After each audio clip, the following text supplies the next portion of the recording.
बिस्मिल्लाहिर्रहमानिर्रहीम अस्सलाम वालेकुम hello everyone I hope you all are doing well. आज का जो हमारा टॉपिक है दैट्स फ्रॉम स्टाइलिस्टिक डिवाइसेस। पिछली वीडियो में हमने कुछ स्टाइलिस्टिक डिवाइसेस को डिस्कस कर लिया था, तो उस वीडियो का लिंक आपको डिस्क्रिप्शन में मिल जाएगा, उसको ज़रूर देख लीजिएगा। आज जो इससे अगले स्टाइलिस्टिक डिवाइसेस है उनको देखते हैं। इसके बाद हमारे पास जो आता है वो है antistasis. Antistasis is the repetition of the same word, मतलब इसमें भी जो है जो रिपीटिशन है सेम वर्ड्स का होता है। और phrase with two contrary meanings, मतलब जो इनके मीनिंग है वो कॉन्ट्ररी होते हैं। Antistasis comes from the Greek meaning to stand against or opposing opposition. तो इसका ये मतलब है, ग्रीक से है। This is a more advanced form of antanaclasis. Antanaclasis को जो है लाइक हमने पिछले वीडियो में डिस्कस किया है, उसको देख लीजिएगा आप लोग। एंटीक्लासिस में भी like repetition of the same word होता है with different meaning. The point here is in fact that the two usages of the language are at odds with each other. One antithesis example is the common expression working hard or hardly working. Here the words work and hard are repeated but with completely opposite meaning. इनका जो meaning है वो completely different है।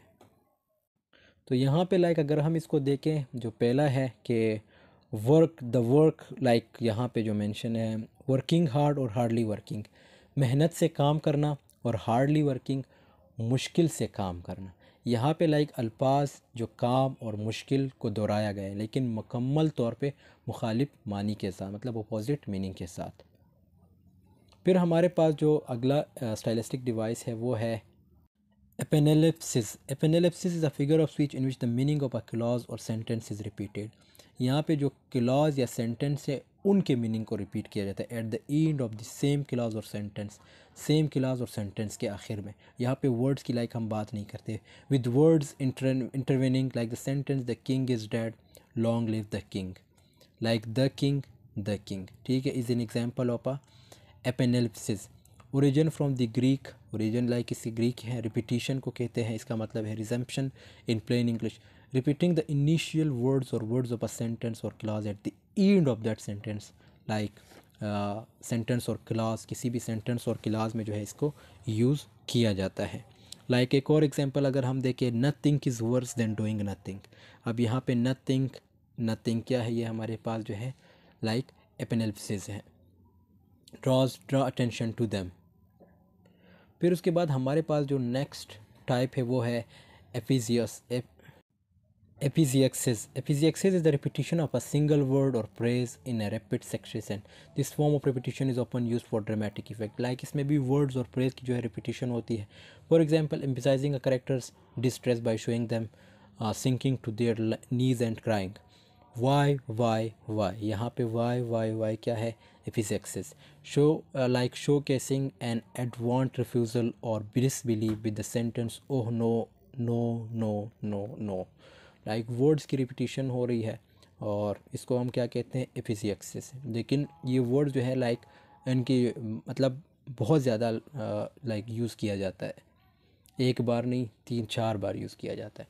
Shakespeare made liberal use of repetition, perhaps one of his most famous like epizeuxis examples comes from King Lear after his daughter has died. तो ये उसकी example है, why should a dog a horse a rat live life and thou no breath at all thou all come no more. Never never never never, यहाँ पे जो never never never never ये क्या है हमारे पास, एफिजियक्सिस है। उसके बाद हमारे पास जो नेक्स्ट टाइप है वो है जो मेसोडिप्लोसिस का क्या मतलब है। ये सारे एक्चुअली जो वर्ड्स है ये ग्रीक और लैटिन के हैं, तो इनकी जो प्रोनाउंसिएशन है वो भी बड़ी मुश्किल होती है। Mesodiplosis is the repetition of a word or phrase in the middle of several concurrent sentences और currents below clauses below is an example of मेसियोसिप्लोसिस। अब इसमें क्या होता है, इसमें भी जो है मिडल में जो है लाइक जो प्रेज है, ये जो वर्ड्स हैं उनकी रिपीटिशन होती है। हर जो जितने भी हमने पढ़े ज़्यादातर में रिपीटिशन का वर्ड यूज़ होता है। मतलब अब आप इसमें ये देखना है अपने कि किसी में जो है, किसी जो स्टाइलिस्टिक डिवाइस है उसमें हम लास्ट की बात करते हैं, मतलब लास्ट में रिपीटिशन होती है, किसी में जो है बिगनिंग में होती है, किसी में जो है मिडल में होती है। अब इसमें क्या होता है, इसमें जो है मिड में होता है। He was happy but not elated, he was sad but not devastated, he was confused but not totally lost. So here the words but not are repeated in all 3 sentences. तीनों sentences में but not ये यहाँ पे but not, सो इनको जो है repeat किया गया है, making the sentence structure repetitive, ताकि सेंटेंस स्ट्रक्चर जो है रिपीटेटिव रहे। उसके बाद हमारे पास जो नेक्स्ट टाइप है, जो नेक्स्ट स्टाइलिस्टिक डिवाइस है, वो है symploce. Symploce is the repetition of a words or phrase at both the beginning and the end of several sentences or classes in a row. Like samplos is a mix of anaphora and apostrophe. The repetition derives from the entire text and is useful in trying to convince a reader of something. Like इसमें भी repetition होती है, वो words की repetition हो सकती है, phrases की हो सकती है, और ये बिगिनिंग या के एंड में या सिविल सेंटेंसेस के एंड में होती है। सो यहाँ पे हमारे पास शेक्सपियर की एक और एग्जांपल है, who is here so base that would be a bondman, if any speak for him have I offended who is here.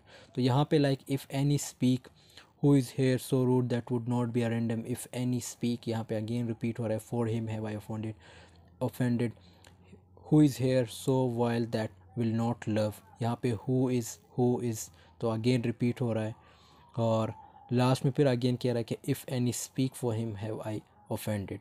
So it means यहाँ पे आप देख सकते हैं कि जो वर्ड्स है, जो फ्रेजेस है, उनकी रिपीटिशन हो रही है, if any speak, if any speak, if any speak, इसी तरह हु इज़, तो ये सारी जो है रिपीट हो रही है। या ये एक और है, या हु इज़।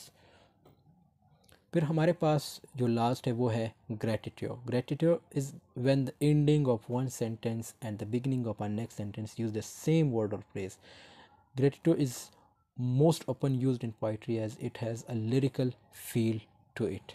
इसमें क्या होता है कि किसी भी सेंटेंस के एंड में जो वर्ड्स रिपीट होते हैं, जो वर्ड्स यूज़ होते हैं, उसको जो है आप स्टार्ट में फिर रिपीट करते हो। फॉर एग्जांपल शेक्सपियर की जो ड्रामा है एज़ यू लाइक इट, उसमें क्या होता है, your brother and my sister no sooner met but they looked. अब यहाँ पे नो सोनर जो है इसकी एंडिंग है, तो नो सोनर अगेन यहाँ पे रिपीट हो रहा है स्टार्ट में, no sooner looked but they loved, no sooner loved but they sighed, no sooner signed but they asked. so ये again जो है सारे repeat हो रहे हैं। another the reason, no sooner knew the reason but they sought the remedy.